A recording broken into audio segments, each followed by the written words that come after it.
Shabbat Shalom. My name is Robyn Fisher, and I am the rabbi of Beth Or in South Dade.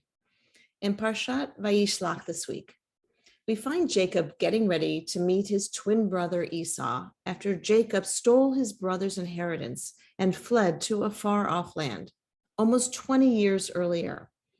In the darkness of night before their encounter, a man wrestled with Jacob until daybreak. And when the man realized that Jacob was winning, he wrenches Jacob's hip from its socket and then says to him, "Let me go, for dawn is breaking." Jacob tells him he won't release him until he blesses him. But instead of blessing him, this man changes him by telling him that his name will no longer be Yaakov, but Yisrael, meaning the one who struggles with God and prevails. Jacob asks the man's name, and the man retorts, "Why do you ask me my name?" And then he leaves without responding. Now, Jacob knows something significant has happened, but he can't quite identify it. So he names the place Peniel, or the face of God, meaning I have seen God face to face and my life has been preserved. The very next scene is the encounter of Jacob with Esau. Jacob confronts Esau by bowing to his feet 7 times, a number that we know from our tradition signifies a number of wholeness and holiness, as in the 7 days of creation and the 7th day of the week, a day of holiness. They embrace and they weep, maybe feeling that after the passage of time and pent-up anger, they can find wholeness and healing in their encounter. Then Jacob says to Esau, "To see your face is to see the face of God." It's such a beautiful bookend to the scene, and we are left feeling both relieved and hopeful for the future of their relationship. But we can't help but wonder who the person who wrestled with Jacob is, and how did that episode potentially set the tone for their brother's encounter? Now, traditional commentary explains that Jacob wrestled with an angel, although this was not the first time that Jacob encounters an angel, nor was it at all like his earlier angel encounter.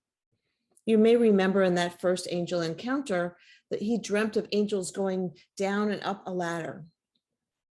Another explanation for the encounter that night is that Jacob is wrestling with his own conscience, worried about his deceit of Esau from his youth will play out in his reunion with him, and whether Esau still harbors anger towards him, or maybe even wants to kill him. But that commentary wouldn't explain how his conscience could physically dislocate his hip. So another possibility that I learned recently from Nachum Sarna, a contemporary Jewish commentator, is that this mysterious man is none other than his brother Esau. You might remember that he and his twin brother, Esau, had their first wrestling match with each other while still in Rebekah's womb. This may be Esau's opportunity to finish off that primordial wrestling match, knowing on the one hand how Jacob wronged him, but also knowing how life circumstances can really change us, soften us, and shift our perspectives. In this possibility, Esau comes by night so that Jacob won't recognize him, which of course he does. When Jacob calls the place Peniel, I have seen the face of God, and then says to Esau's face, seeing you is like seeing the face of God, he connects the two utterances and recognizes that the way that we bring God into this world is by coming face to face with our wrongdoing, admitting it, and then vowing to make it right again.